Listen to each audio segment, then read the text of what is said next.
ketika kita menghadapi datangnya bulan ini, bulan yang mulia ini, maka adab kita yang pertama adalah an-niyah as-salihah. Berniatlah dengan tulus menerima perintah Allah.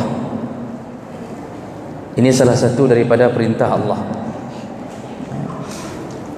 Jadi waktu Allah Subhanahu wa taala menurunkan tentang wajibnya puasa, maka Allah ingin melihat siapa di antara hamba yang menerima atau yang tidak suka terhadap perintah ini. Orang yang beriman itu andalannya adalah sami'na wa ata'na. Kami dengar perintahmu ya Allah, kami taat perintahmu. Jadi tidak ada pertanyaan kenapa kami harus puasa, kenapa sebulan, kenapa dari pagi sampai maghrib, kenapa tidak sampai siang saja, atau kenapa tidak dari malam sampai subuh saja, jadi kita bisa berpuasa lebih nyaman sambil tidur di tengah malam. Tidak ada pertanyaan itu orang yang beriman. Kenapa? Karena dia tahu kalau Allah perintahkan sesuatu, maka itu bukan untuk memuliakan Allah, tapi untuk memuliakan kita. Jemaah maka Allah, kalau Allah memerintahkan sesuatu, bukan untuk memuliakan Allah, tapi memuliakan kita. Saking sayangnya Allah kepada hamba, setahun sekali Allah beri masa untuk mendapatkan bonus pahala sekaligus pengampunan dosa besar-besaran. Dan ini keluar karena sifat Rahman dan Rahim Allah kepada hamba. Maka sambutlah Ramadan dengan niat yang baik, tulus, ikhlas, bergembiralah. Jadi begitu dengan Ramadan, gembira.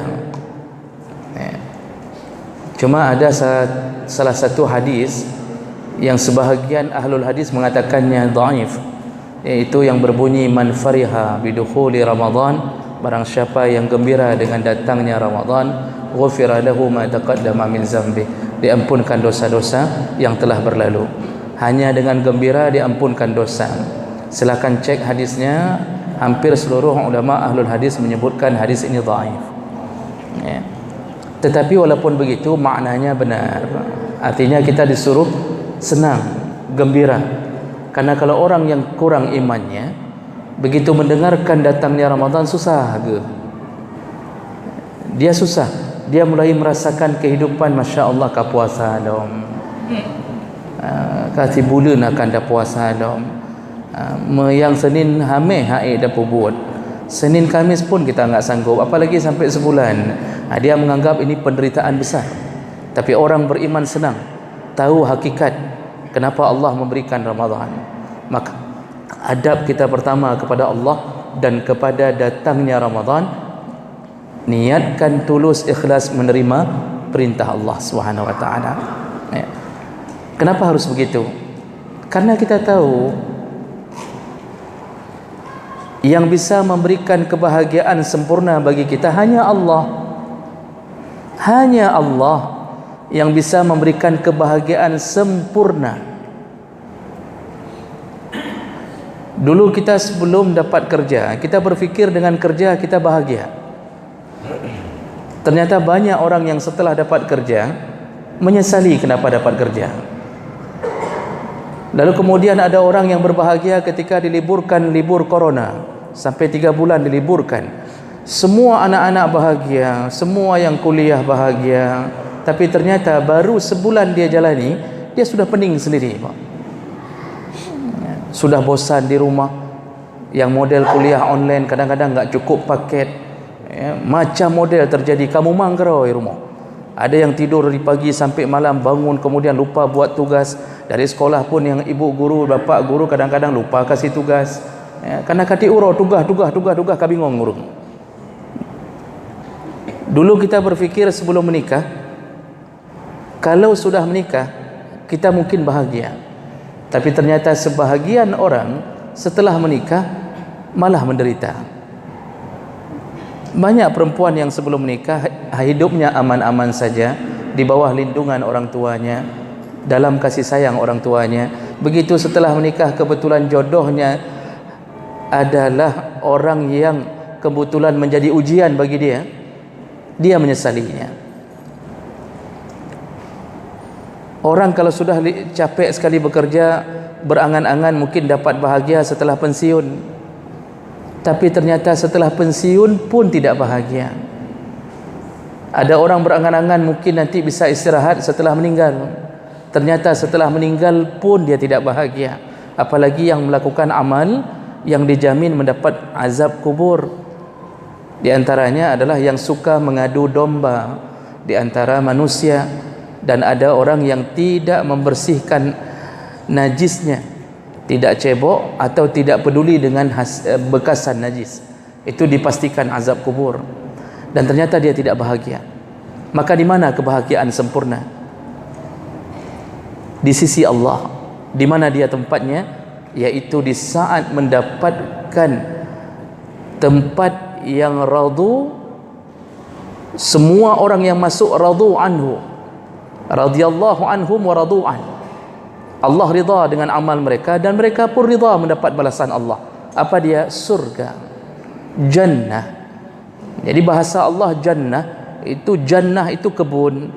Jadi bahasanya saja kebun, bukan bangunan. Jadi bayangkan orang berada di taman-taman, hidupnya tidak perlu bekerja, tidak ada kesusahan sedikit pun, tidak perlu cari rezeki, tidak perlu menunggu apakah THR keluar atau tidak, tidak perlu menunggu nyotonyo na gaji leheblah atau han, tidak ada kesusahan.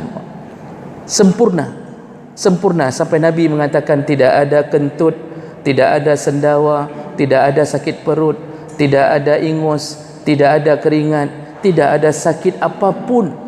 Mau makan apa saja tidak akan diare. Sempurna. Tapi ada satu yang lebih sempurna di atas surga, yaitu di saat kita diizinkan melihat Allah Subhanahu wa taala. Surga makhluk Allah, tapi melihat Allah pencipta surga itu adalah puncaknya kesempurnaan. Makanya waktu ditafsirkan surat Yasin, waktu pada kalimah salamun qaulan min rabbir rahim, ya, wamtazul yauma ayyuhal mujrimun, bahasa Allah menyambut penduduk surga salamun qaulan min rabbir rahim. Allah mengucapkan salam, selamat kata Allah, dan itu dari Allah yang Maha Pengasih. Ketika Allah mendatangi penduduk surga sedang sibuk. Inna ashabal jannati al-yawma fi syughul. Semua penduduk surga sibuk. Sibuk apa? Sibuk bersenang-senang. Menyogedanya kan, Pak, sibuk susah ada. Banyak sekali kesusahan yang kita buat. Tapi penduduk surga sibuk dengan kesenangan. Jadi bingung mau senang apa dulu, mau terjun ke sungai dulu. Sungai pun bingung, mau sungai madu dulu, atau sungai susu, atau sungai khamar, atau mau makan buah-buahan, atau mau apa. Oh, kemudian dapat bidadari 99% lebih cantik daripada semua wanita tercantik di atas dunia ini. Bingung mana duluan yang mau dinikmatinya. Sibuk dengan kebahagiaan.